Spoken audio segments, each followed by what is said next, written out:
What's up, everyone? Today's episode is all things Warped Tour with Pitkid and myself. For people who don't know, Warped Tour is like Christmas to me. And the best way to describe Warped Tour, it is either the best worst day or the worst best day of your life. It all depends on the outlook and the weather.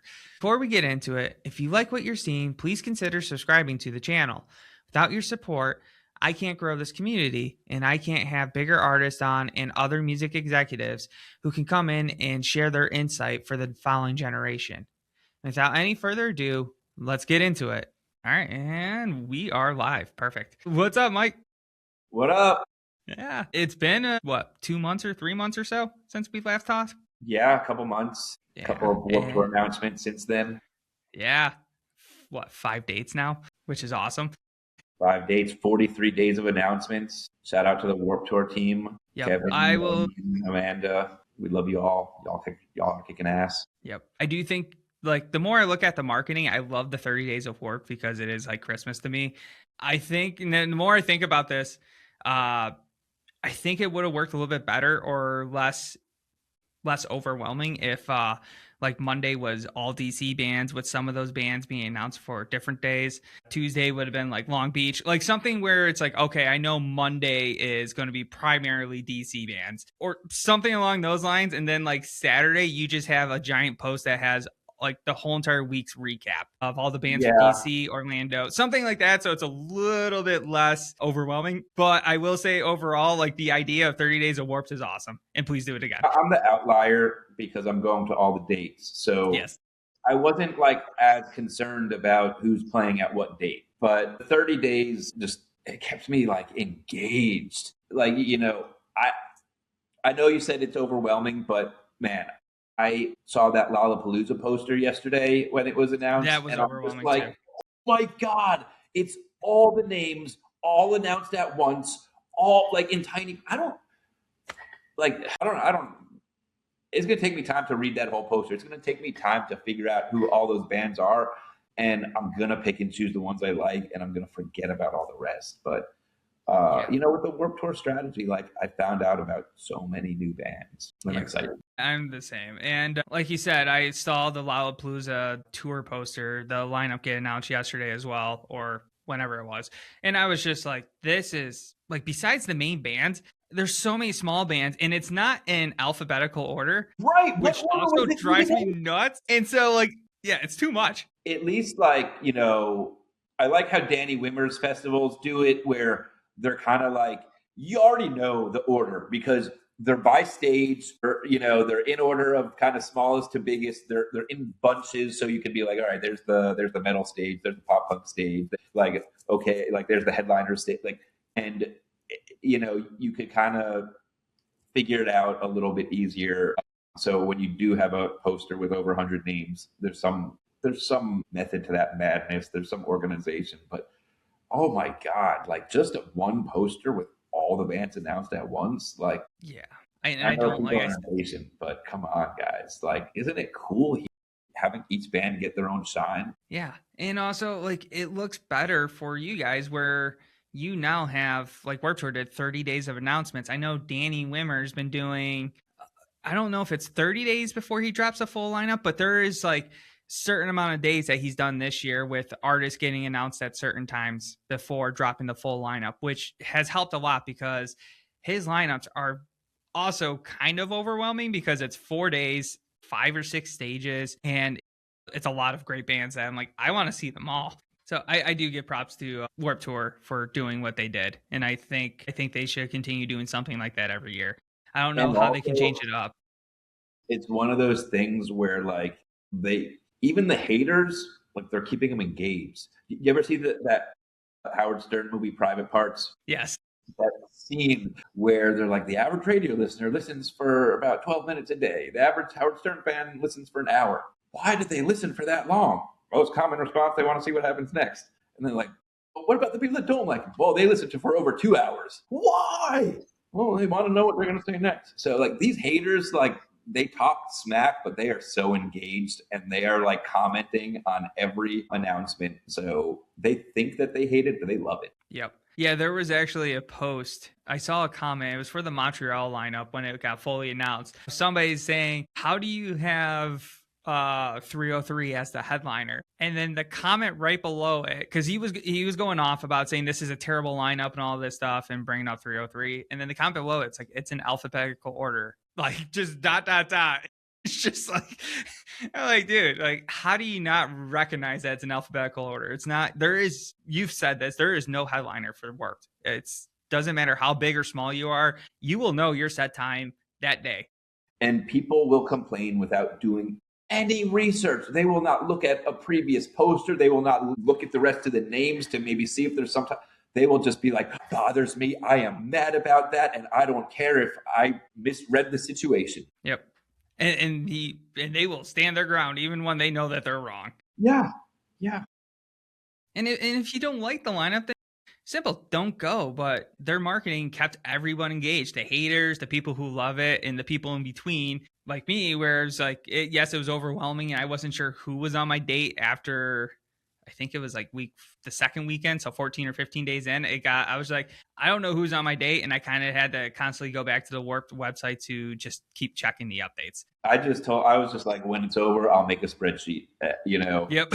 It's too much to try to keep track. When you're going to 5, it's too much to keep track of all the who's on what date. So get all the information. I have it down now. It's getting organized. Yeah, I'm starting to work on mine where I have, the absolute must-sees. There's pretty much 3 tiers of the must-sees, the general of if I see them, awesome. If not, I've already seen them multiple times. And then the bands that if I can like watch a song or two, awesome. If not, it is what it is. I have 5 tiers. Tier 1 is like, I know every word to every one of their songs. Tier 2 is still super duper high regard. Really, really don't want to miss that band. Definitely one of my favorites, but maybe I don't know all their albums. Then there's 3, which is still pretty high regard. Pretty much 1 through 3 is what I'm hoping that I don't have conflicts on. And then my 4 and 5 are, my really like to see this band, or,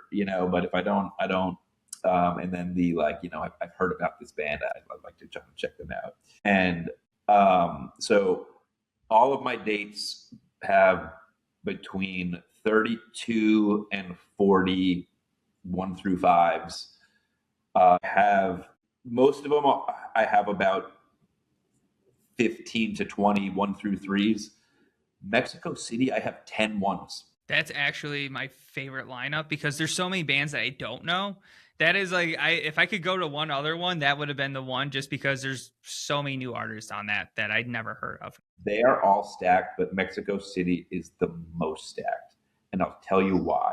Because it has a handful of bands that played last year. So I don't know if you noticed, but there's some returning bands.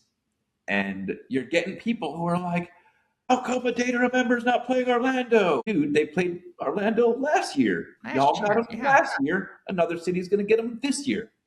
Sure, there are a small handful of bands that are doing a couple of repeats, but that's a real small number, and it's not any of the big ones. But the bigger ones, if they're a repeat from last year, they're probably playing in a different city. And that's why Mexico City and Montreal has kind of the best of last year and this year. So super, super excited. Yep. And I'm not surprised by that, but I also respect how they grabbed bands like Mexico City. There is a lot of Mexican bands.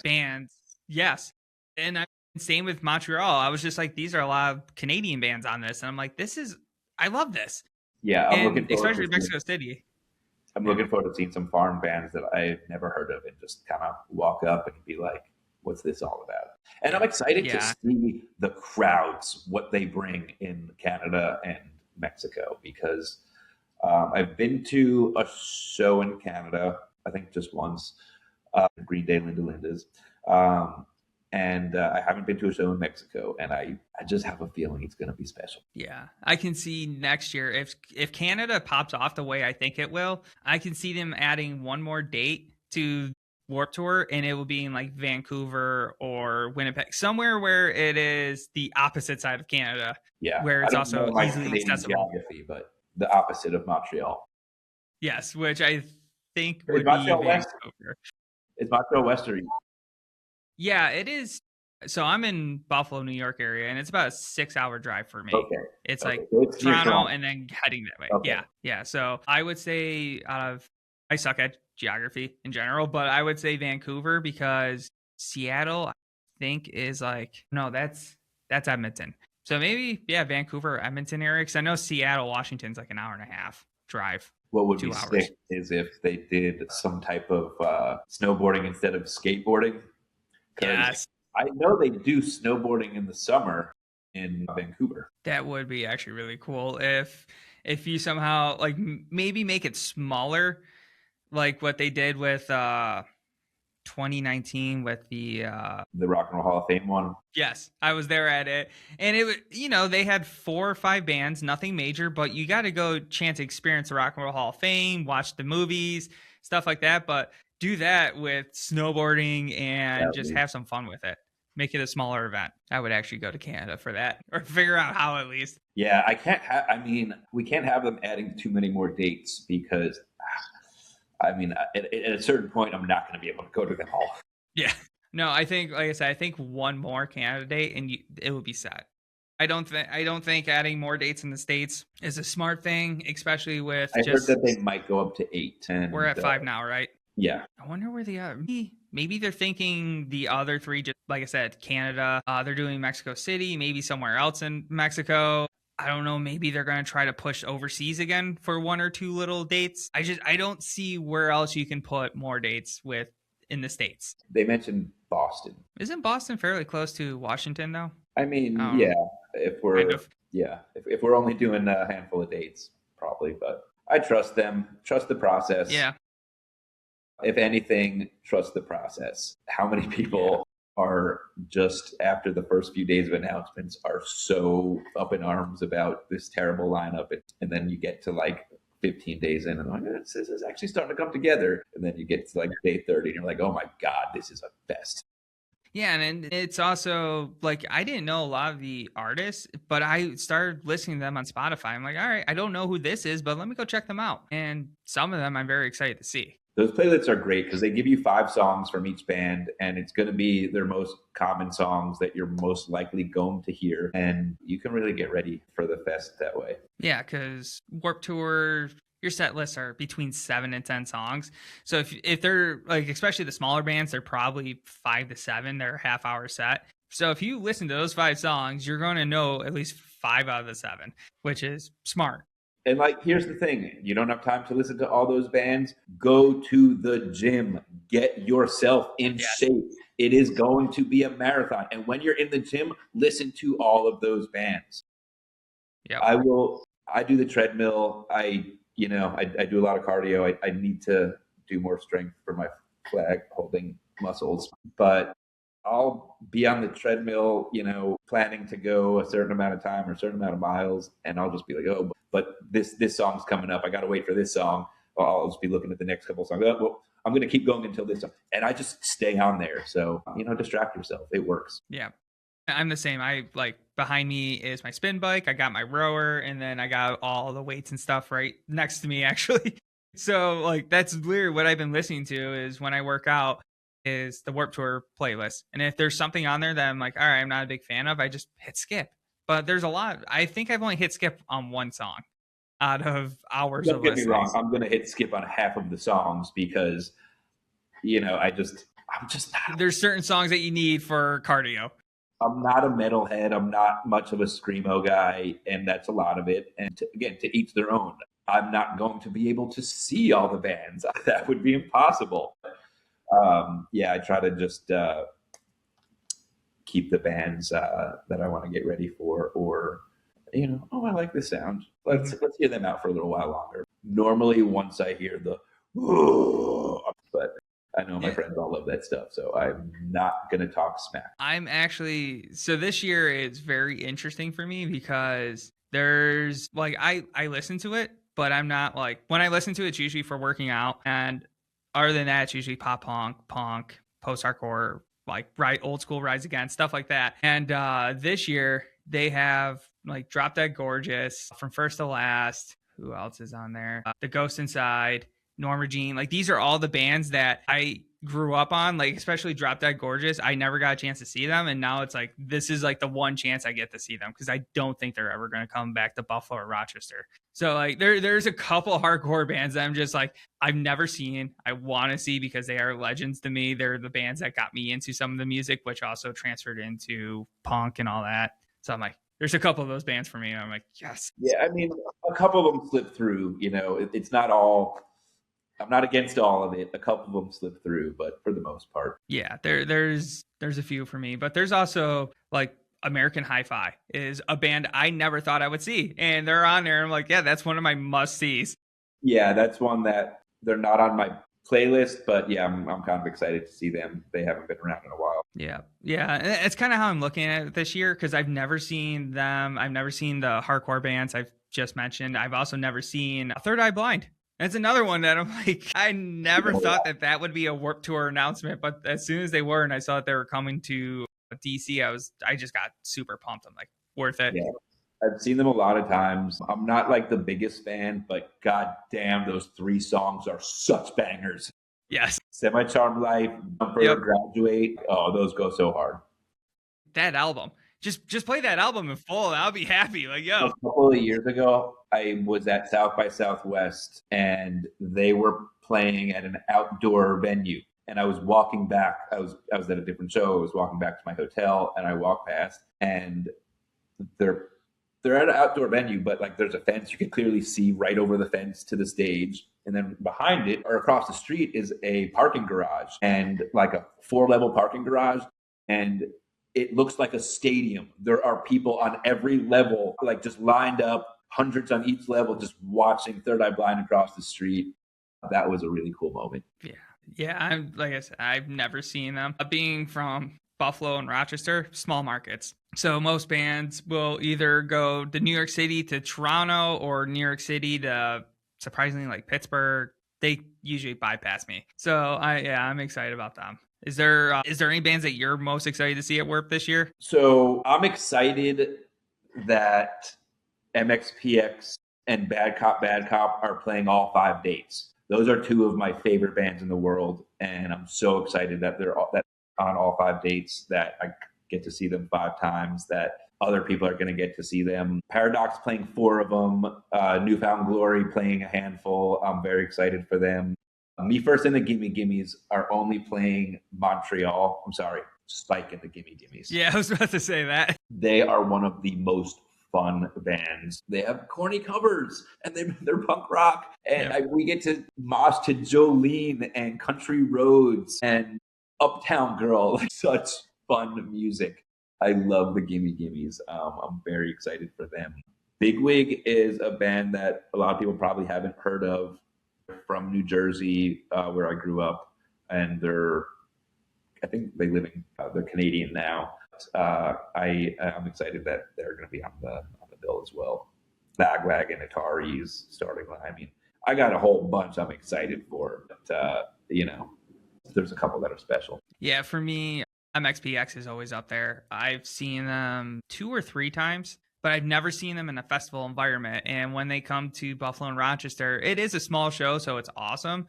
But the problem is punk isn't really huge in Western New York. So they might come here and be like in a 500 cap venue and only 250 tickets are sold. Like exactly. I'm like, it's awesome to see them, but like there isn't really many, like a big circle pit. There's no crowd surfing. There's nothing like of that stature. It's just MXPX so I'm excited. Is one of the most fun bands to see live, especially in a festival setting. Always sick pits. They're great performers. Like, he's tossing his guitar to his tech and his guitar. Like, the guitar tech's on the other side of the stage. They trade guitars by tossing them to each other at the same time. When we were young a couple of years ago, I hate it when a stage has a big divider down the middle. So it's like there's here, and then there's a divider in the middle. So you get to the set and you're like, oh, what side is the pit going to be on? I hope I go to the right side. Before MXPX starts, they get on stage. Before he even plays that first song, he's like, all right, I want a circle pit here and here. Start getting it going, guys. MXPX are great at crowd interaction. If anyone who is kind of on the fence about MXPX. Yep. Another one that I recommend is Millington. They're a smaller Yes, band, but they are Less Than Jake punk ska style of music. So if anyone likes Less Than Jake, you're gonna love them, and they very will probably excited be for earlier in them. the day. Very excited for Millington. My friend exposed me to them like 2 years ago, and yeah, they are newfound glory if they were a ska band. Yeah, He yeah, has Jordan's, he has Jordan's voice. he does. Holy crap! I never thought about that. I'm just like, yeah, they have the energy of Less Than Jake and Newfound Yeah, Glory, but they yeah, I are never Leslie realized. Just and Newfound Glory, who are like two of my top five bands. So I'm very excited for Millington, and I'm seeing them also like a few days before Warped. They're going to be in Dallas, so I get to get a little warm up with them. yeah, and Show then them, show them the pit flag before they see it. yeah, I'm excited to see Hot Mulligan and Oxymorons as well. I know Oxymorons was on there last year. Watching them just, I think they were one of the first bands on Saturday at DC last year. And I was just in the back watching. I'm like, they're impressive. Like they got the crowd going at 11:30 in the morning. That's Yeah, good. Oxymorons are good. I know, or I met the drummer. I don't know if he played with them before, but he's playing with them on Warped Tour. Amani, he was on the Emo's Not Dead cruise. He played with a band, I think they're called Not. He also plays with Ken Hoopla. Yeah, Oxymorons. Looking forward for them as well. Yep. Which Kenny Hoopla is our artist on certain dates, which I'm excited Yeah. about. Yep. Yeah, I don't know if you can with both bands. Is there any new bands that you're excited to see? Yes, there are new bands I'm excited to see. I wrote them down. I mean, obviously, Millington was one of them I was going to mention, definitely. Millington, Super Sometimes, we've talked about before. Returning from last year, People Are Ugly, Winona Fighter, Travis, those all got the invites to come back. Have you heard Rose Colored World? They're all over my IG feed. So I kind of want to check them out. I actually heard a song from them off of the playlist. I only heard one song, Yeah. but it was good enough where I put it in my notes of I typed their name in. I'm like, I need to check them out later when I get some time to just kind of like while I'm cleaning or something, just put their music on. But I was Yeah. really impressed with the one song. Field Hockey sounds cool. I listened to them. And are you ready for the band? In my opinion, this band gets the award for best band name on Warped Tour. Can I guess it? Guess it. Hoobastink? Nope. Nope. It's a new band. Teen Jesus and the Gene Teasers. What? Teen Jesus and the Gene Teasers. And they're good. What date are they on? They got to be, because I'm looking at DC and I'm like, damn, that's a name that I didn't care if they were good or bad. I would just kind of hover to that stage just to hear it. I'll tell you. They are just on Orlando. They are only on Orlando. Which, if I'm able to, that is actually the date I was considering going to, because Mexico City's in the middle of, I got a lot of stuff going on during that time. But in November, my schedule gets cleared. I'm like, I can fly down Friday night, go to Warped Saturday, Sunday, come home Monday or Tuesday and enjoy it. You have to go to the last one.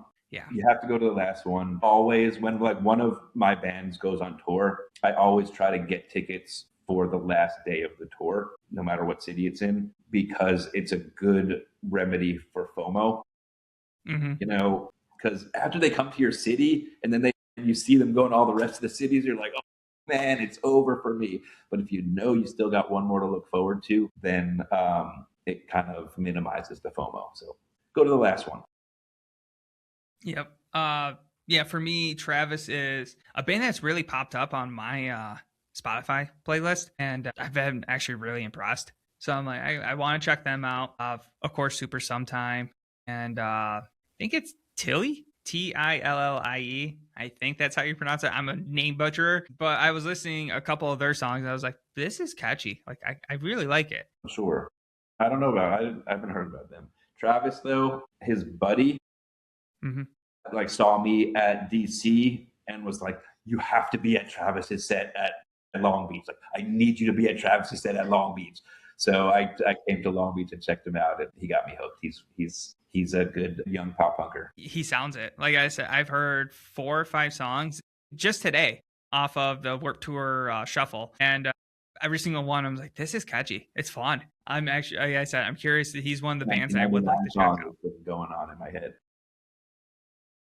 Yeah, and then another one that it's been popping up on my feed is, where is it? I had it here. I'm drawing a blank. Teen Mortgage. I heard a couple of their Yeah, songs. yeah, they came up on mine as well, and I was kind of like, all right, okay, okay. Yeah. Yeah, that's kind of where I was with it. I was like, it's aggressive, it's punk. It reminds me of like old school punk, where it's very raw, in your face, and I'm like, that I like this because not many bands do that anymore. So I'm like, Yeah, I I got like them this. on my list of checkout. Yep. And Nova Twins is another one. I saw them, I think it was 2022, Sonic Temple. They were one of the openers, and my brother and I went to go check out one of their songs, and it became the whole entire set very quick. I was very impressed. Did you tell me about them? Someone told me about them. It might have been you. I might have. I Someone don't told me to know. check out the Nova Twins, and then it made me think of Twin Rova Nova Twins. Is there if is there any must sees at Warp Tour this year for you? Like, I don't care who else is on. This is the pit I want to be in. Is there any of those for you besides like the tier ones? Is there ones that stand out? Yeah, basically just because they're only doing the one, I'll say Spike and the Gimme Gimmes, but it's hard to choose. You know, it's hard to choose a number one. I have way too many that like can't conflict with each other. But Yeah, if they do, they do. You know, if they do, they do, and I will figure. Like, look, I am going to do my best to manifest and have in my mind that everything's going to work out perfectly. But look, if it doesn't, I'm still gonna split the sets. I'm still gonna give love to everybody. But I just might have to miss a few songs here and there. yep. There's one band for me that I want to be there for the whole set, and it is Enter Shikari. I Okay. love the electro punk hardcore. I don't even know, like they're their own genre, and they've been around. I've only got a chance to see them once because they always come to New York City or Toronto, and I've only been able to go to New York City once to see them. So I'm like, they're here. I need to see it. I need to be a part of the whole entire thing, and then after that, yeah, I'll probably be running from crowd to crowd, get either in the pit for a couple of songs or in the back or up front, depending on who the artist is. But Enter Shikari is by far like my favorite must see band. I like it. I approve. I approve. Yeah. I'm trying to think who else would be. I mean, if have you heard Newfound Glory's newest album? I haven't. I've only done like the one spin of it. I gotta give it a deep dive. I'm not expecting them to play too many songs off of it. Probably just one or two. But I'm not missing their set. They're not going to Yeah. conflict with like they're not going to conflict with MXPX. They're not going to conflict with Bad Cop Bad Cop. They're not going to do that to me.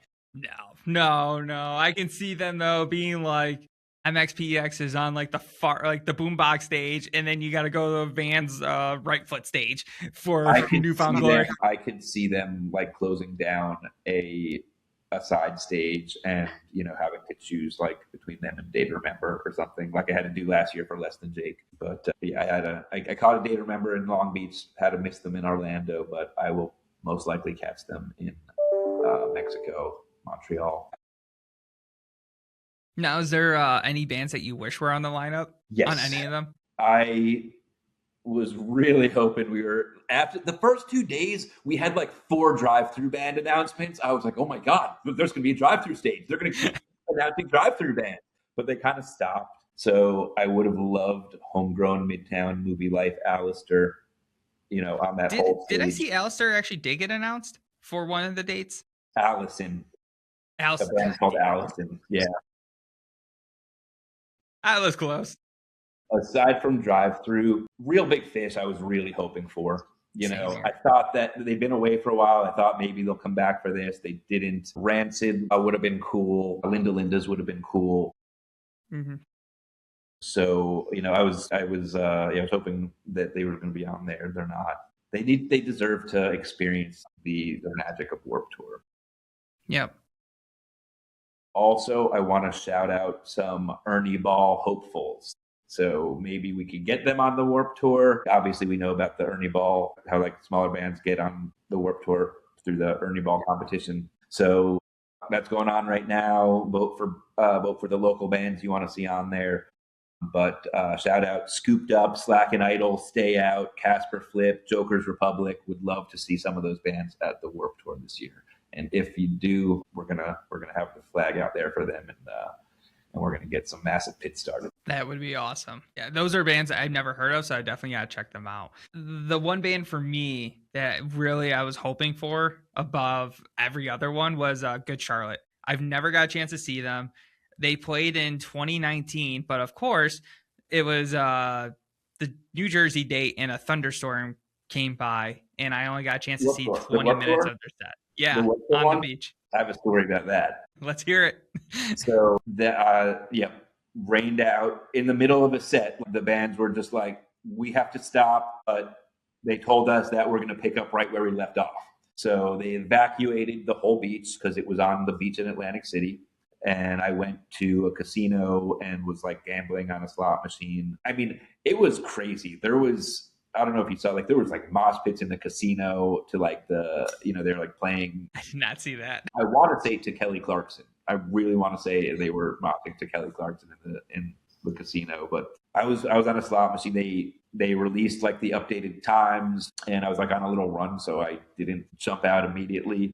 I took a few minutes, and then I cashed out my machine, got back out there. So Good Charlotte, like you said, was the band right after the evacuation. So I get back. When you get to a show or you get to a crowd and you're just like kind of making your way through the crowd, like, okay, getting through here, okay, flip through you guys. And then you just get to a place where it's like, there's no way I'm getting any further than I am right now. Like, there's no space. Nobody's going to let me through. Like, this is as far as I can go.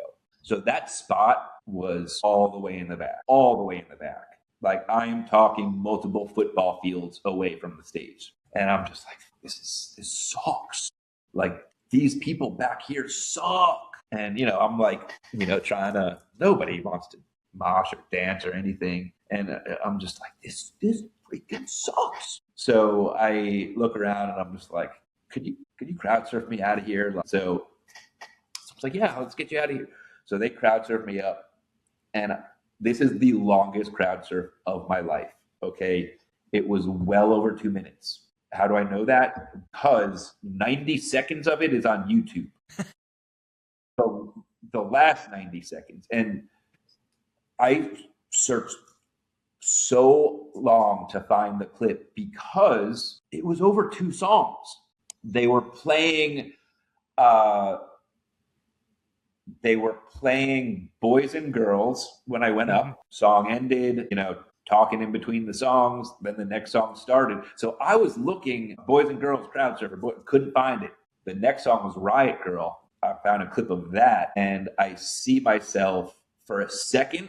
I'm off screen until like 90 seconds into the video again. And then I'm on screen again, and you see like me like ending my crowd surf. So I went all the way from the back, all the way to the front. I was like turning over. I was almost dropped several times, and I'm almost dropped. They like get me on my butt. They push me back up, and I keep going. And this happens like several times. I think it's over. I think this is as far as I'm going to go. They get me back up. I keep going up. They get me all the way to the front, about to pass me over the barricade to the security guard. And I'm like, no, this side.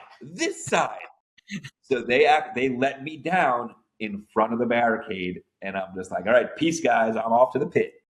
That is awesome. It was legendary. It was. Yeah. And I was hoping that they would be on it because they are working on new material and they're on tour. Yeah. And they just announced the show with Avenged Sevenfold and A Day to Remember in LA. I'm like, son of a bitch, that's a great show. Yeah. Make that a tour. But unfortunately, I think they're at that age where, and they've talked about it, both of them, of like, do we really need the tour? Not really. They're doing some tours in Australia, but they're businessmen. They're over it. Oh yeah. Yeah. But I thought that they were going to be at DC last year because they're from DC. Waldorf Worldwide. Mm-hmm. But I think they may also be too big also. They may have outgrown Warped Tour. I could see that. But at the same time, because like they hardly tour now, where I can see them being that surprise band that somehow still fits into the Warped Tour. Yeah, I did think that like they would just show up, like how Derek showed up last year. I thought that they would just show up.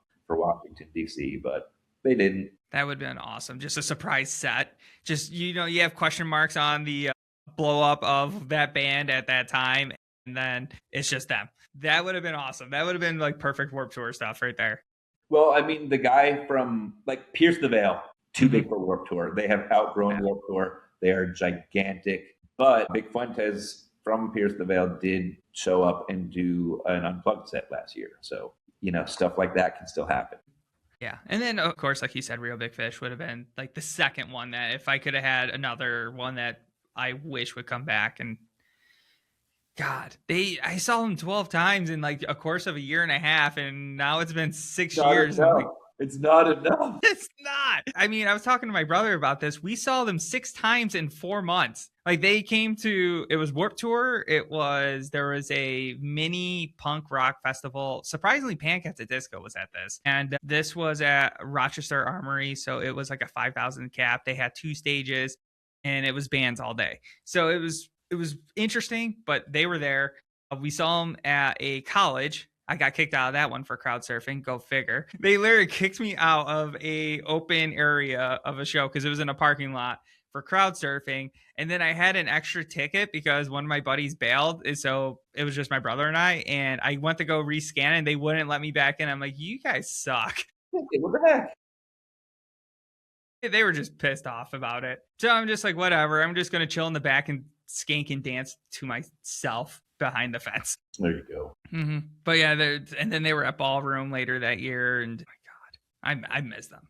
I do. Yeah, I don't know what's keeping them away. Yeah, because I mean, they're still somewhat active on social media. They're still posting old clips of shows and stuff like that. And I'm like, what are you guys doing? Like, they got Streetlight last year to come to DC, who is less active than they are. Well, they've been working on an album for 15 years. Yeah, they say sometime this year we're supposed to see it. I'm at the point where I'll believe it when I see it, even though they did release like 3 songs last year on YouTube and it was like 20 plus minutes of music. So I know. I'm like, they're the only band I know. Like, hey, we're going to release 3 songs and it's almost as long as like some bands' albums already. I'm like, it's like, hey, 3 minutes is perfect now for songs. And here's them with 7 minutes. I'm like, I love it. But is there any bands that you're super excited for the pit? All of them. I'm excited to get some bands like their biggest pit. I'm hoping that we give Super Sometimes the biggest pit they've ever had. Hoping that we can outdo last year's Paradox pit. Dropkick Murphys and Pennywise in Mexico are obviously always going to be sick. Mm-hmm. So I'm just looking forward to doing over 20 pits in a day. And then wake up and do it again the next day. That's right. That's how we do. I'm hoping for MXPX. That's like the pit I'm excited for because, like I said, I've only seen them in small, intimate venues where half the tickets were only sold because of our demographics here. And I would love to see them in an environment where there's thousands of people. And that is probably the pit I will have the most fun in. Yeah. I mean, how can you not like MXPX?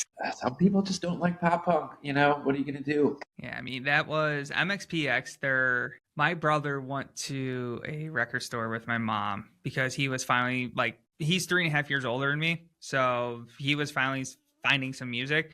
And the 2 albums that he bought was POD, their first album, and MXPX. It was like 2000, 2001. It was the album where it was a white cover and them. Yep. And it was that. And I think I took that album from him more than anything. I mean, I still jam that album from start to finish. MXPX and Less Than Jake were the first bands. So like Green Day, Rancid, Offspring, Blink-182, they all had actual mainstream success. They were on MTV. They were on the radio. So I knew about all those bands, but MXPX and Less Than Jake, I don't remember which one first. Those were the first 2 independent punk bands that I had ever gotten myself into.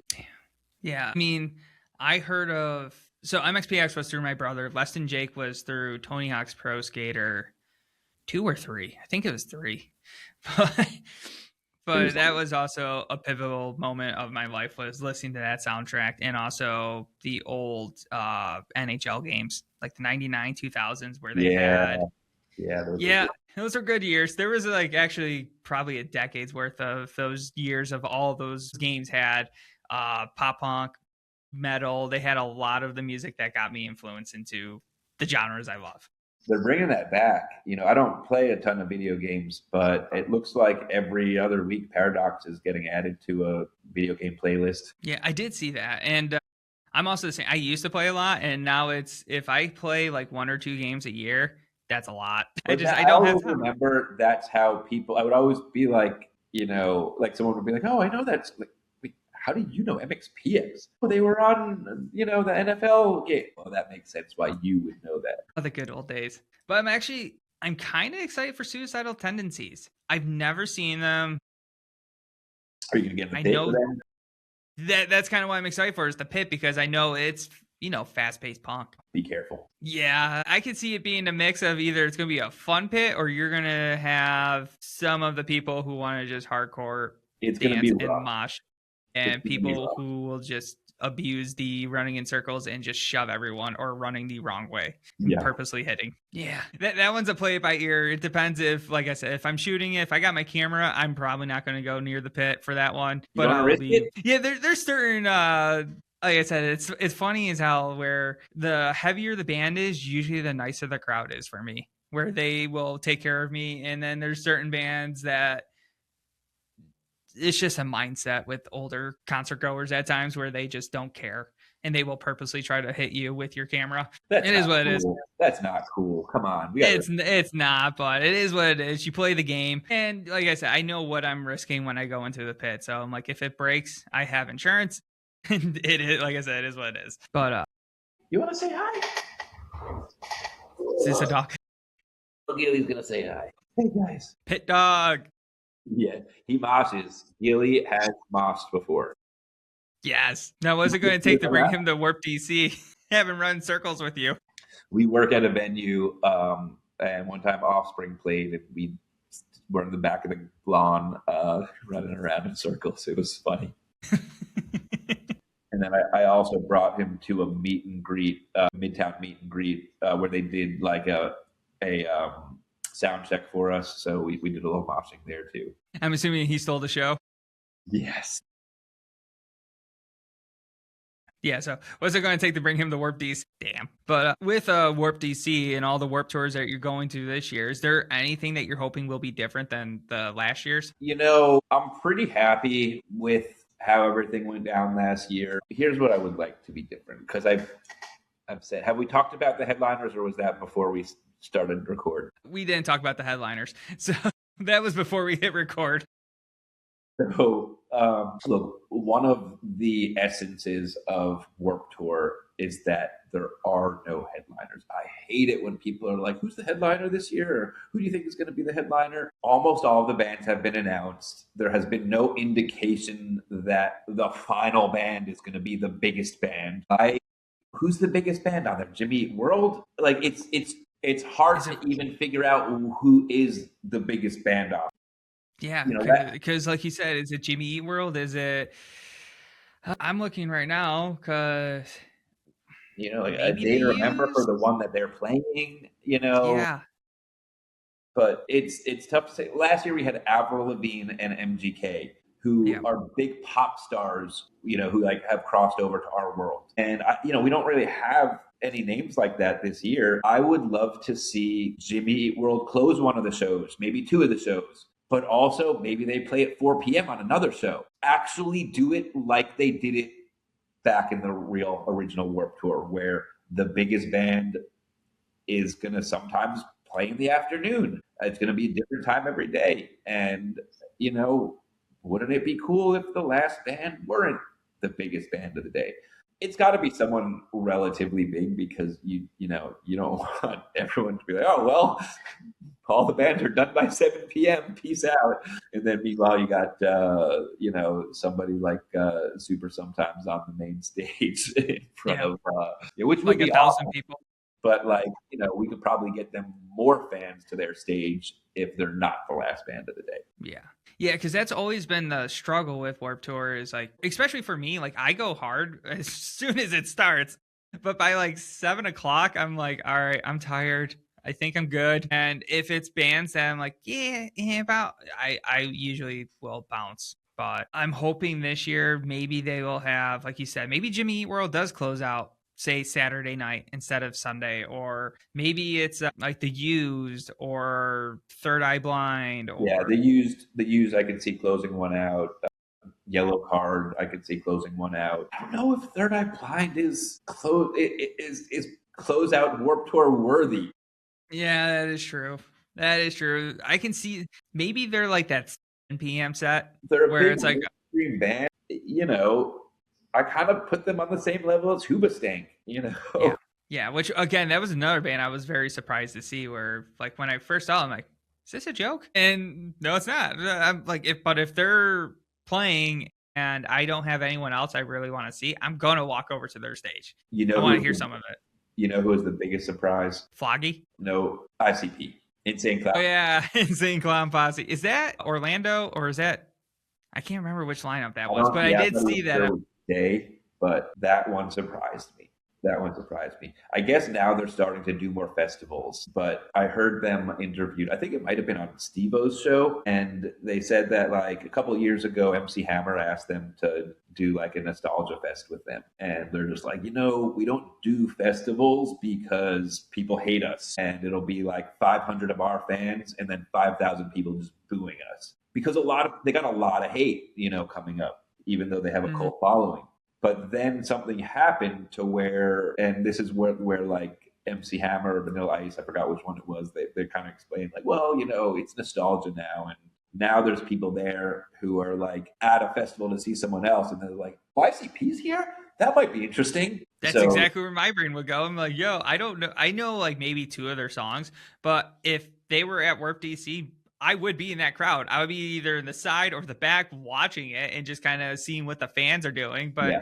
I would still be there because Guar, Ice Nine Kills, these are all bands that you don't have to like them. They have very entertaining theatrical shows. Yes. But I will say also Ice Nine Kills is exactly what Warped Tour is supposed to be.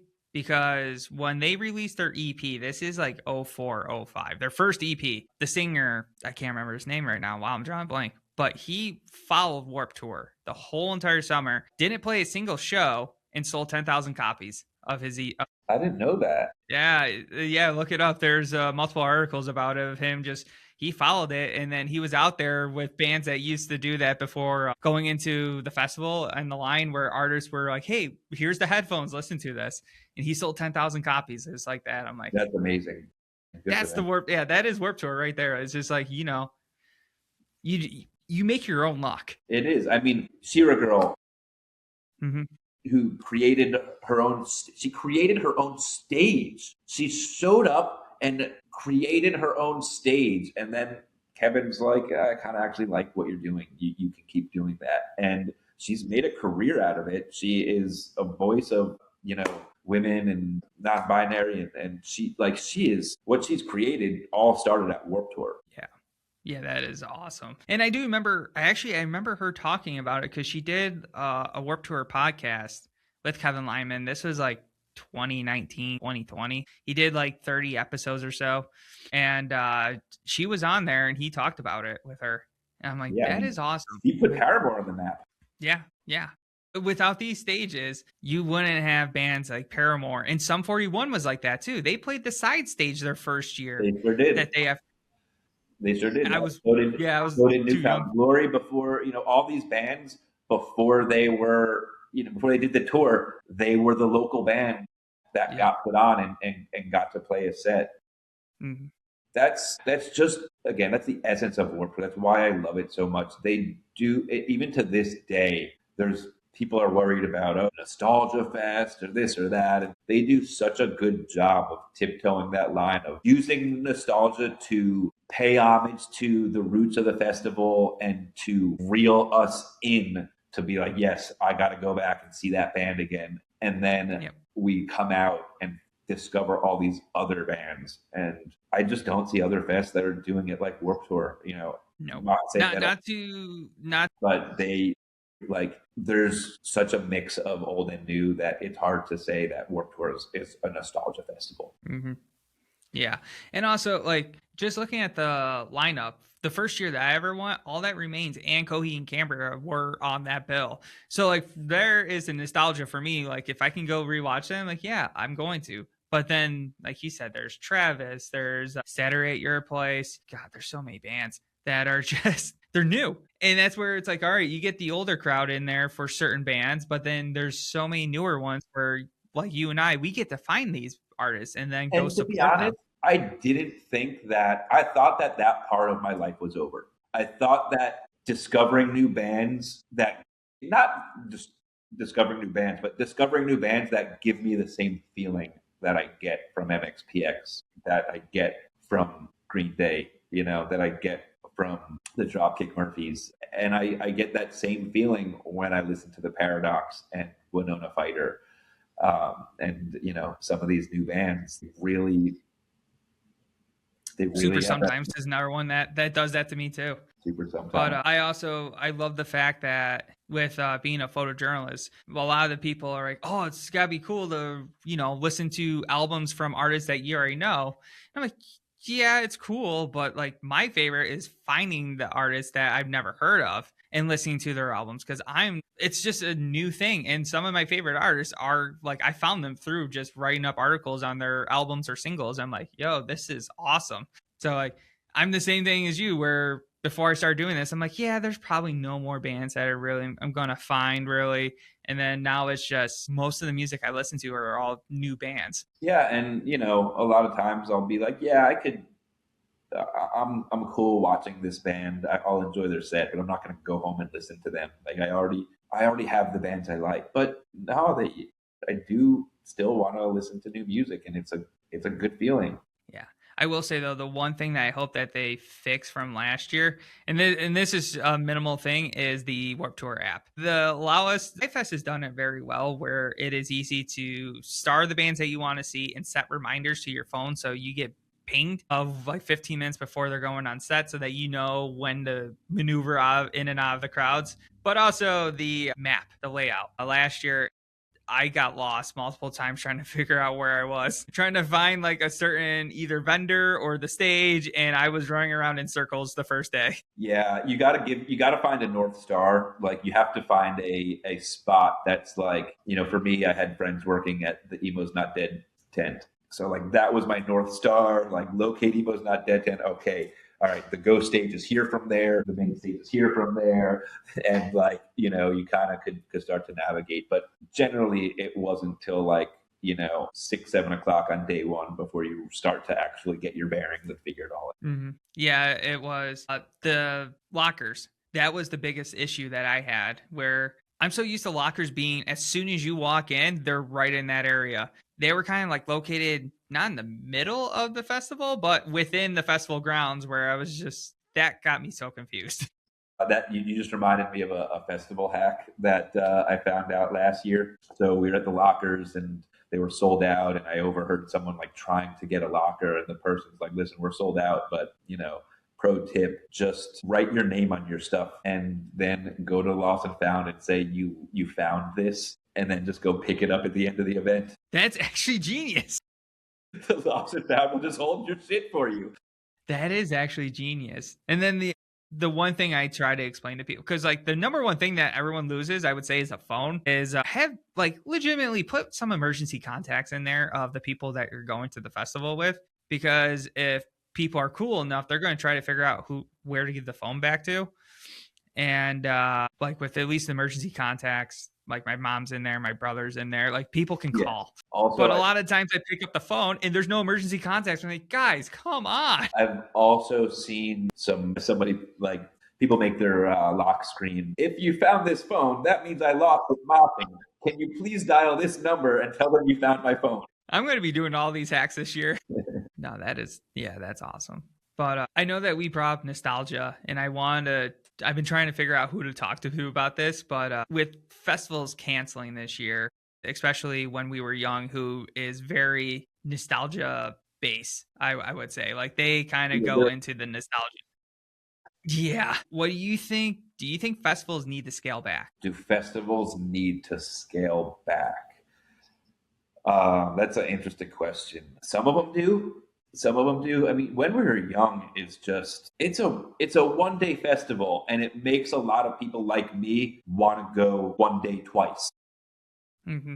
And that 1 day is so expensive, and the 1 day is so much more expensive than most 2, 3, even 4 day festivals, and it's a hard sell. And people are all talking about how nostalgia only lasts for so long. How many more years can they keep doing a festival? And are we going to keep recycling the same bands over and over again? Are we going to change genres and say When We Were Young and ska, When We Were Young and indie?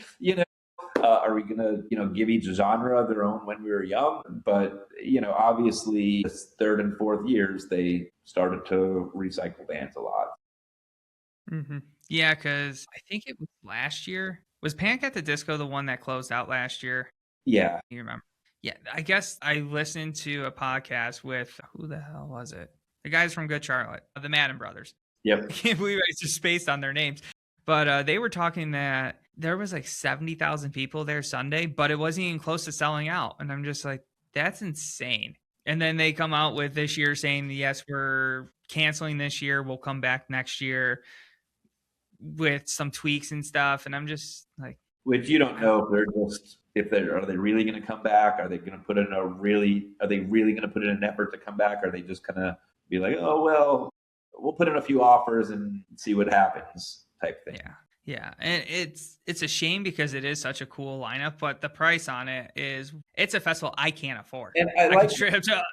I like going to Vegas every year. It's cool that our scene kind of takes over Vegas for the weekend. Like I enjoyed that, but I'm okay going to 2 festivals instead of one when we were young. Yeah, yeah, and especially when there's was it Punk Rock Bowling, that festival in Vegas, where you have a lot of punk bands that are playing in different areas of Vegas, and there's just so much other stuff going on with it. So it's kind of like not on the scale of When We Were Young, but it's a lot more affordable. And my Yeah, buddy goes every year and different loves it. bands, but yeah. Yeah. I've been trying to figure that out because besides them, like Furnace Fest is another one that I wouldn't say canceled, but they sold because they were so Yeah. far in debt. Correct. Yeah. Yeah, and I think they were only a 2-day fest too, and I'm just like, Festivals what is going on? hard. Festivals are hard, and you need a lot of money to do it, and you need sponsorship to do it, and it's hard, and it's hard for independents to do it. Yeah, and I sit there and I start wondering about Danny Wimmer, where I'm like, he's pushed all of his festivals to 3 to 4 days. When I went to the second Louder Than Life, and it was a weekend fest, and I loved it. It was Saturday, Sunday, and now it's 4 days. Sonic Temple's 4 days. 4 days is I a think, lot. it's too much. It's a lot of money. It's a lot of energy. I don't know if I've ever done 4 days. I've done 3. I don't know if I've ever actually done a full 4 day fest, not counting like the cruise. It's a lot. I did it once, and I don't think I'll ever do it again. Now, have you ever heard of Bamboozle Festival? Bamboozle? It was in New Jersey, and it was 2000s, 2010s. Kind of. So it started out as a festival called Skate and Surf Fest. I do remember that. I actually have a poster. So I mean, like you could see, like Taking Back Sunday all the way on the bottom. Yep, you got Good Charlotte, the Get Up Kids, Descendants. Yeah, I mean, you got some big bands on the bottom that were like just coming up. So Yep. That was a precursor to Bamboozle. Then the guy started Bamboozle, which ended up getting bought by Live Nation. But during Bamboozle's heyday, like it was one of the best festivals. It was similar to Warped. It was a 2-day festival, but it turned into a 2-3-day festival, and I'll explain what I mean by that. It was scene bands. It was very much same types of bands as Warped Tour. There's like a carnival aspect of it. They had like a Ferris wheel and all types of carnival. So was it kind of like Riot Fest? It was, yeah, I guess it was similar to Riot Fest a little bit.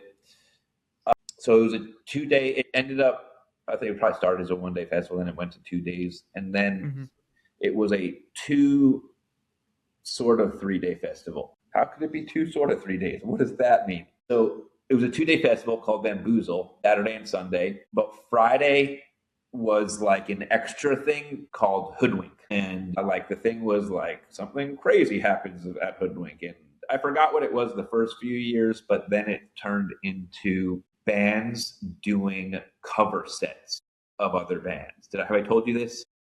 No, but this sounds awesome. So, all right, I'll grab one more thing.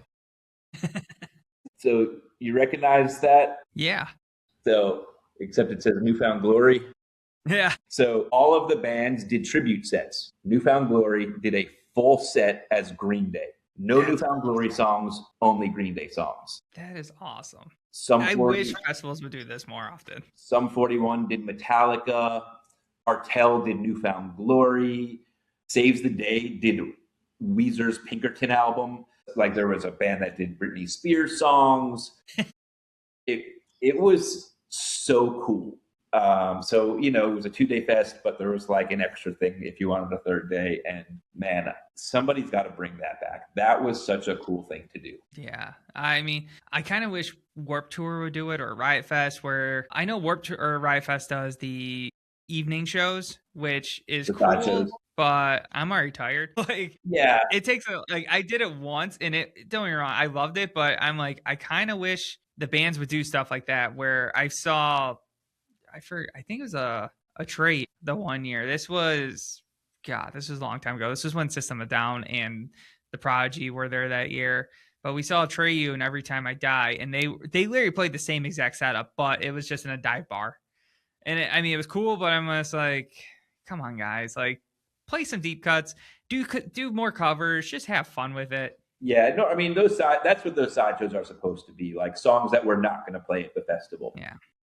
And then I think it just became the festival again, the same set sometimes. Like sideshows are great the day before the fest or 2 days before the fest, but these shows the same night of the fest, that is tough. Yeah. The only time I've never done that is when I didn't attend the festival. Green Day had a sideshow at Metro for Lollapalooza. I did not go to Lollapalooza, but I went to the after show. I would have done that too. Yeah, obviously. Yeah, but yeah, flew there without a ticket, by the way. I do wish Warped Tour would do this, because it is, especially with being in like DC, Orlando, Mexico City, like there's venues nearby where it's like, oh hey, we're just going to do a pop-up show, and it's going to be bands playing covers. And it doesn't even have to be like all the band. It could just be like one band going on there playing a cover and then coming off and another band taking over. Like you don't even have to do sound check or anything. Just have some fun. That's funny that you say that, because I actually want to try to like put a show together where it's like a few bands, and then after they all play, it's an all band jam. Like just show up and I ran that idea by someone who's like, oh, but we probably would have to like get them to rehearse, get them like early in rehearsal. No. Just a bunch of musicians going up together and just fucking around for 45 minutes. Any requests? Oh, like I was at the Paradox and Super Sometimes had a Warped Tour sideshow last year at Long Beach. And oh man, they didn't have a set list. They just went up, they messed around, they brought up people from the crowd, like someone from the crowd's like, could I play drums? Like, yeah, get on up here. Yeah. God, I wish more bands would do that. And then or even festivals, because the one that kind of gets close to this is a small festival called Camp Punksylvania. It's yeah, I've seen that. I've seen the lineup. Yeah, it's a good lineup, I think. And the cool part is from multiple people have said this, is that after the festival is done for the night, a lot of people are having campfires, and the artist will just be walking around and play acoustic guitar just by a campfire and kind of just have some fun with fans and whatnot. I'm like, that's awesome. Like, that's cool. More artists need to do this. I like seeing festivals that are unique and have something that's just them. Yeah. And I was also thinking about the festival length with some of these, because I can't imagine the expenses of a 4-day festival. Like even for me, like I was trying to do the math this year for Sonic Temple. It would have cost me $1,600 to $1,700 just to go. That's not food. That's not Ubering or whatever, getting back and forth to the festival. That's just to go with gas. I feel like it's to make it cheaper on the promoter. I feel like if we'd have to do if we can do 4 days and one infrastructure. Maybe there's cuts with the production side of, hey, we only got set up once and we're getting 4 days. So yeah, we'll do it 10% less. And then the promoter can be like, look at all these artists that we're bringing and now we can charge X amount. Like there's got to be something going on, but I'm just like, I can't do it. And there's not even a weekend pass really for it. It was like 4 days or 3 days. You can do And single what days, happens but if I'm like just, your bands are on day 1 and day 4? It's like, yeah. well, I guess I got to hang out for the middle days, even though I'm not going to go those days. In Columbus, Ohio, which I mean, there's some cool things to do in Columbus, Ohio. There's hockey. Name one. Sorry. There's if you like hiking, there's a place like an hour away from Columbus that is beautiful for hiking. So like there you can do that, but So name one in Columbus. but it's not in Columbus per se. But yes, what to do in Columbus, I don't know. Leaf, I don't know. Anyone from Columbus, let us know in the comments. Yes, please. Because like you said, if it's day 1 and day 4, what are you supposed to do for 2 and 3 or 1 and 3? And then at that point, it's like, well, yeah, it's just. But even 3-day festivals are starting to become a little too expensive for me. Where I sit there and I'm like, well, okay, if I go, I gotta leave either Wednesday or Thursday, and then so you gotta take Thursday, Friday, and Monday off from work at least. And then You need to get that Chicago is And then and like with Chicago, the one time I did it the day before, my flight got canceled and I had to pay twice the amount of money just to get down there because the earliest flight was Friday at like 10, 11 o'clock my time. So it was an hour behind, but I would have missed the bands I wanted to see right away. I'm like, Yeah, there's a can't couple win. where I was thinking of going that morning, but it's like you can't. Like not for something that starts this early, and definitely not for something where we don't know what band plays first. Yeah. What is your opinion on festival length? What do you think is the best? Is it 2 days, 3 days? I know you've already said 4 days is out of the question. I think 2 days is the sweet spot. Two and like I said with Bamboozle, two and something extra on Friday. Yeah. Could be fun. Two is probably the sweet spot. Look, if I can attend a music festival every day of my life, like I could probably do 5 days on, 2 days off. But real world scenario, I think two is the sweet spot. Same here, because it also keeps pricing down for us, the concert goers. For Warped Tour, I think the tickets were 150 this year after fees. It was like 150, 160, which I'm like, okay, you break that down to 2 days, that's $75. That is very affordable for a concert or a festival. Yeah, And then people just love to complain. Like $150. Actually, it's 150 divided by 2, though. yeah. And then after that, then you start breaking down, like say you saw 20 bands. Well, divide that 150 by 20 and you paid, I don't even know, like $20, $10, Yeah. 5, somewhere like, a minuscule amount of money compared to what it will cost to go to an. Consider what you're getting for that. For instance, a lot of people kind of balk at the shuttle service they have. I don't know. I think it's $100 or $150. I think it's $100 for a shuttle from a hotel, and people are like, oh, $100? That's crazy. I'm just gonna drive myself or Uber myself. It's like, no, it's $100 for 2 days and 2 rides each day, so it's $25 per ride. Like, are you really finding Which is yourself very $25? affordable. Yeah, it's like anytime I go to Chicago or New York City. Chicago, I always fly.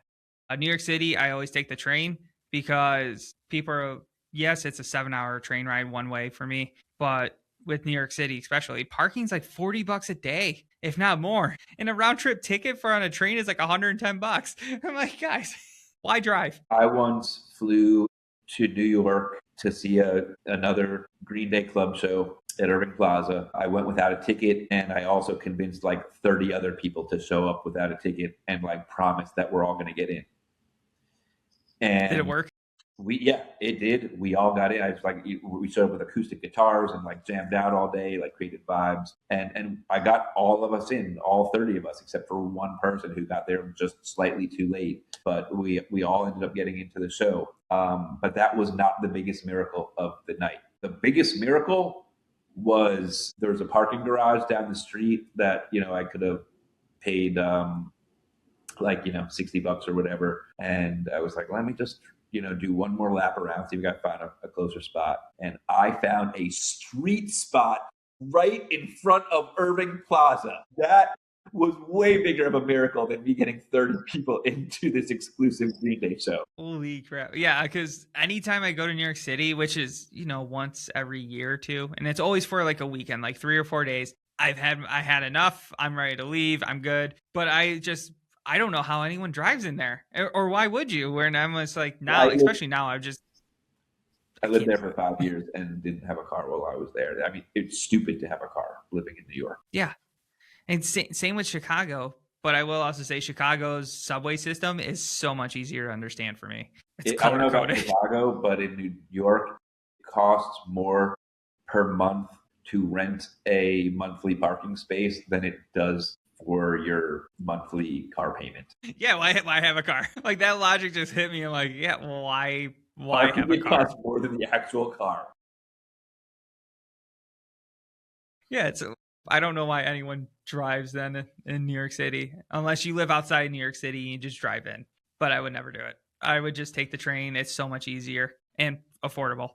One year I worked the Warped Tour in Asbury Park, New Jersey as a runner. So like I was basically like a gopher for one of the bands for the day. And I got to be for No Use for a Name, which was pretty cool. But they didn't have me do too much, but I did do a couple of runs from Asbury Park to New York City to pick up like crew members at a hotel. And I was like 18 years old, never driven in New York City before. It was so scary. It was like my mom doesn't let me drive in New York. I mean, even now for me at 33, I'm like, I'll be shitting my pants driving in New York City. There's driving, and then that's different driving. That is way different driving. You need to be skilled and aggressive. Yeah. Aggressive and not caring what happens, really. I've seen some crazy stuff in New York City from drivers, and same with Chicago. But Chicago, I've only seen 1 or 2 of like the 10 years that I've been going on and off. It's a different world for sure. Oh, it is. I mean, shit, we're going on almost an hour and a half. Holy crap. I did not realize that. But have we said it all? Pretty much. Unless, do you have any tips for the first time Warped Tour concert goers? Yes. Yeah, for sure. A couple things. First off, drop your expectations. When I say that, I don't mean like, don't expect to have a good time. I just mean, don't expect to see all the bands. Expect not to see all the bands. Don't stress. It is what it is. You're going to see the lineup that day. You're going to get it. You're going to see who you can. It's going to be a blast. Get there early. So if one of your bands is playing first, you don't miss them. Check out the festival grounds. There's a lot of cool stuff going on. There's a lot of cool booths, vendors, charities. Always got to shout out my buddies at Emo's Not Dead, my buddies Punk Rock and Paintbrushes. Punk Rock and Paintbrushes is such a cool display. Check them out. The Warp Museum has a lot of cool stuff. The I Write Love on Her Arms is another one. What's that? I Write Love on Her Arms. Yes. That's a great charity. That's a fun one. And keep in mind that there are 6 to 8 stages. I believe 6 for Washington and 8 for the others. I'm not sure about Mexico and Montreal, but based on last year, 6 and 8. But it doesn't end there. There's an unplugged stage that's going to be announced that day. There are tons of tents, like the Loyal to the Craft tent, the Marshall guitars or Gibson guitars tent, and like they might have bands playing. The School of Rock usually comes out and plays, and last year Derek from Sum 41 came and played a song with them. You never know what you're going to see. Like I said, the guy from Pierce the Veil did an appearance at the Unplugged stage. So there's so much stuff. Don't confine yourself to just the bands, even though see all the bands.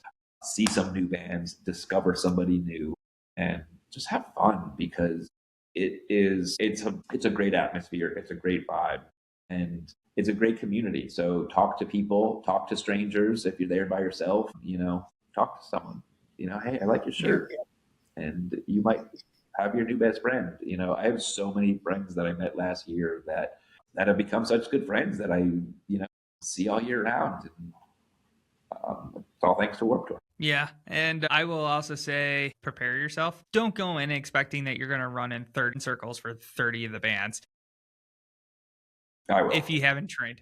If you haven't trained, that's where I'm getting at, where it's like, prepare yourself. Like if you are that person who wants to mosh, take care of yourself. I Like, prepare work for it. out, hydrate, don't drink alcohol for those few days. Just don't do it. Like it is not going to end well. So that is like the biggest takeaway. I'm like, and like you said, have fun. Always buy a poncho, because you never know if it's going to rain.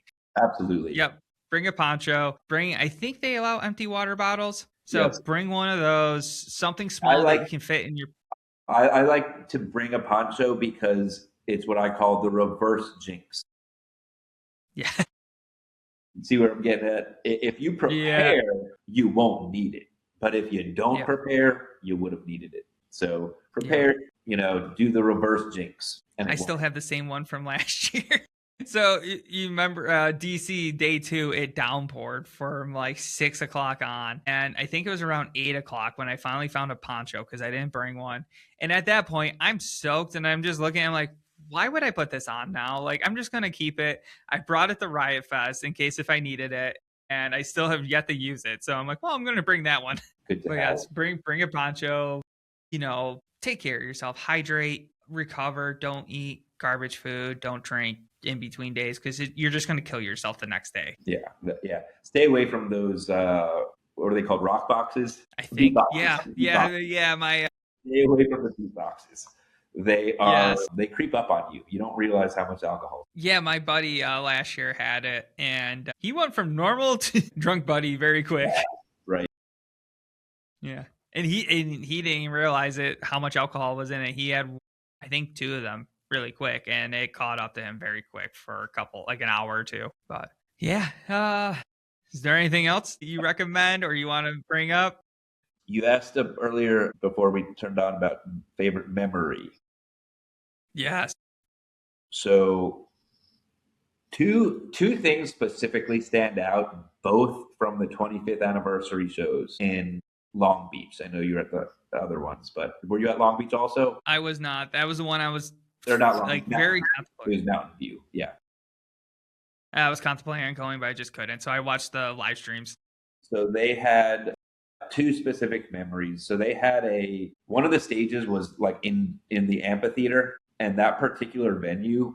You know how amphitheaters, they're all seats, and then they have like the pit area in front. Yeah. This particular venue like doesn't have a pit area. Like they don't have pits at their concerts. It's so small. Like it's just big enough probably just for photographers to be down there. Wow. But they did let us down there and there. And we, like, we're all squeezed in, like doing a little moshing down there, going nuts. Meanwhile, this is during 4 Years Strong. All the way from the top of the back of the amphitheater in the seats, people are crowd surfing down. One after the other, just like there's just a spot and just people are just lined up, going up and going up, and they're all. It was so cool. I'd never seen it like from seats before. So that stands out 4 Years Strong. And then, so the year before when they had the final cross country, Pennywise closed it down. Kevin Lyman picked Pennywise to be the last band because, they are that quintessential Warped Tour band. Bro Hymn is that quintessential Warped Tour song. Yep. They are the OGs. They truly are. And anytime you see Pennywise at a festival, they play Bro Hymn last and they have everybody on stage. They invite all the other bands to come out. And it's a really cool moment. And I swear at that final Warped tour show in 2018, it felt like every single band member and crew member from every band on Warped Tour was on the stage. Like there was not an inch. You couldn't even tell where the band was because it was so crowded. And I thought that was so special. And so then the next year in 2019, they had the 3 shows and the California was the last one. And I went to the Kevin Lyman meet and greet that day.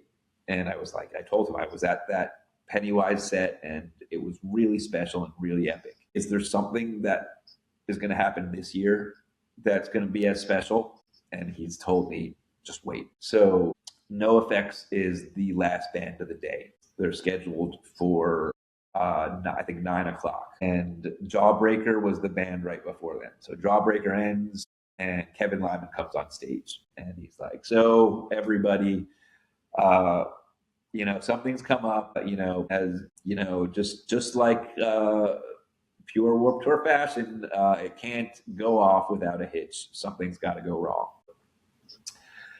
A couple months ago when I asked NoFX if they could play and close down Warped Tour, they said they'd love to, but they're playing in, I believe it was Montreal actually the day before. We were talking about East and West. So in Canada, all the way on the other side of the country. And he's like, "Well, we're in Montreal the day before, but we'll make it happen. Yeah, we'll do it. We'll figure it out." So the thing is, that's where they were, and their flight got canceled. So they can't get here. So I start scrounging and, well, how am I going to get them here? And he talks about how he reached out to some of the people in the early Warped Tour days, some of the old crew members who are now thriving and working on tours for Celine Dion and gigantic artists. So he calls one of them up and it's like, could you help me get a private plane to take NoFX to Warped Tour? So we get that arranged, and that flight gets canceled. But now they're finally on their way. The thing is, they are not going to land until 9:50, and they're supposed to go on at 9 o'clock. So I got to keep you guys entertained until they get here. So we told all the other bands what was going on. And, well, it turns out that Sum 41, they actually started out as a NoFX cover band.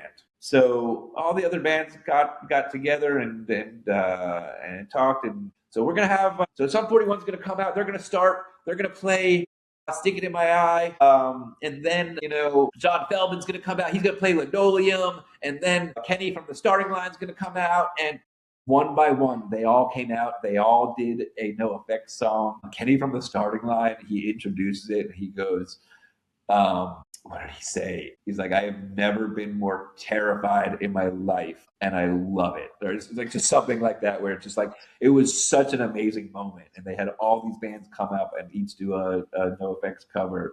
And then someone brings a fan up. They're like, "All right, let's get a couple of fans up for the next one." And they had a couple of fans. And during that song, NoFX shows up in the middle of it, like tackles the guy singing. Like it was such a cool moment to be a part of. And like, that is just some of the magic that you're going to get at Warped. Yep. Yeah, Warped Tour, it's where you can find those bands who will explode, like blow up and become huge sensations. Like, this is usually where they start. Like, All Time Low for me was the first band I ever saw at Warped Tour. Now I know they played it last year, but they're one of those bands to me that are too big for Warped Tour, or should be too big, but they still come back and do it, which I love that. Another one was last year with Keep Flying. It was downpouring, and they were at the Smart Punk tent where the kids were playing the rock and roll. What is the kids? School of Rock thing? School of Rock. Yes, the School of Rock. Jeez. It's where they were playing, and Keep Flying was the last band on while Avril Lavigne was doing it on her stage. But there's 30 of us just going hard for punk ska and in the downpouring rain. I'm like, that's Warped Tour. Like, those memories is what. And same with Ice Nine Kills doing what they did, sold 10,000 copies without ever playing a date on that year of Warped Tour. Yeah. Yep. This is the stuff that, like, how bands start and how just the things that stay with us. Because, like, realistically, I can't remember many of the Warped Tour events that have happened over the last 20 years. Like, the age it, but yeah, they start to blend after a while. Yes, but like, there's always those few moments, and it's usually the moments that are unplanned that you just never expected to happen. It just comes out of left field. Like, the one time I walked in, and right there was the singer from I Set My Friends on Fire. I was just like, "Hey, it's you." It's just, we talked for a couple minutes, just hanging out, just walking through.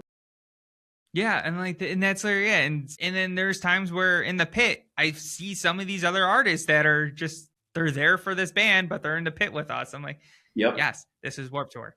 This is what I want. This is what I live for. They're fans, like, they're still fans, and I love that. Yeah. I love seeing bands that are still fans and still love their band, love other bands. Yeah. And I hope this year I see more of that. That's kind of like the biggest thing. Where I'm hoping the Paradox will be, in some of these pits as well when they're not playing. We'll get them out there. I'll work on them. They came out. I mean, they Yeah. came out with me last year when they didn't play Orlando, but they came because they were in Orlando. Yeah, they came. They were with me at 408. They're like, "Where are we going next?" All right, let's do it. They came with me to Bowling for Soup. It was pretty epic. Those guys go hard. Oh yeah. Actually, I was thinking about this. The one band that I wish was on there for puns and everything is Vanna with it was the hardcore band Vanna, Vanna, Yeah. because they have Vanna on the DC lineup called Vanna. It's like, Was that a different band? yeah. It was just I like, didn't even realize that. I wish that would have happened. It would have confused so many people. It would have been fun as hell. It confused me. Well, I know I saw her reel multiple times, and I know she made like a quick little joke about that where she's Vanna and the old school band is Vanna. I'm like, that would have been awesome. Well, I mean, same thing with Travis. I think there's a rapper or something that is Travis, and I was like, because I told you Travis's friend was like, "Oh, you have to come to Travis at the Long Beach one." And I was thinking to myself, like, that hip hop guy. And I was like, "Oh no, this guy's like cool." Mike, where can people find you on social media? Find me in the same place, Pitkid _01 on Instagram. Don't Awesome. really mess with much else except you'll find me on Reddit, the Warped Tour and Green Day threads. All right, everyone, go follow him on Instagram, find him on Reddit, and Mike, I'll see you in the pit. I will see you all in the pit. Thank you so much. Yeah, that was a fun episode with Pitkid. And again, please consider subscribing to the channel. And until next time, take care of yourself, take care of each other, and I'll see you in the pit.